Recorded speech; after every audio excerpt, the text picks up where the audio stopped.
இந்த அகாடமி இன்னைக்கு இருக்குன்னா இது வந்து ஒரு ஒன் மேன் விஷன் தான். அவர் பேரு மிஸ்டர் ரைபின் தார்ஷியஸ். அவர் இல்லைன்னா இந்த அகாடமி கண்டிப்பா இல்லை. யாராலும் இப்படி ஒரு விஷயத்த வந்து ட்ரீம் பண்ண முடியுமா அப்படிங்கிறது வந்து ஒரு 200% இம்பாசிபிள் இந்த ஊர்ல. ஏன்னா ஃபர்ஸ்ட் அகாடமி கட்டும்போது இப்போ வந்து ஒரு ஸ்குவாஷ் கோர்ட், ஒரு 2 டென்னிஸ் கோர்ட், ஒரு 40-50 ஸ்டூடெண்ட்ஸ் வருவாங்க, அவ்வளோதான் இருந்தது. அப்புறம் அந்த விஷன் வந்து எக்ஸ்பேண்ட் ஆகி பேட்மிண்டன் கோர்ட், அப்புறம் ஜிம், அப்புறம் ஸ்விம்மிங் பூல், அதுவும் இண்டோர் ஸ்விம்மிங் பூல், அதுக்கப்புறம் இன்னும் ஒரு 3 ஸ்குவாஷ் கோர்ட் அப்படி கட்டும்போது மோஸ்ட் ஆஃப் த ஆட்கள் வந்து கேட்டது எல்லாமே இந்த ஊருக்கெல்லாம் இது தேவையா, இங்கெல்லாம் வந்து யாருப்பா விளையாட வருவாங்க, இது ஒரு 5 பேர் 10 பேர் விளையாட வருவாங்க, அதுக்கு எதுக்கு இவ்வளோ பெருசா கட்டணும், எதுக்கு இந்த ஃபெசிலிட்டி அப்படிங்கிற கொஸ்டின் தான் நிறைய.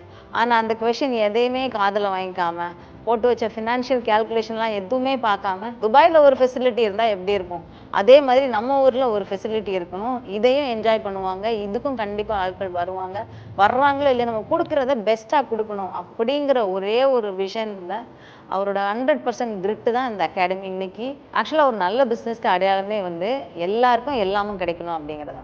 இப்போ சென்னையில் ஒரு வேர்ல்ட் கிளாஸ் ட்ரைனிங் ஃபெசிலிட்டி இருக்குன்னா அதே ஃபெசிலிட்டி தூத்துக்குடியில் இருக்கிறவங்களுக்கும் வேணும் அப்படின்னு சொல்லி உருவாக்கப்பட்டது தான் கேம்ஸ் அண்ட் ஸ்போர்ட்ஸ் அகாடமி.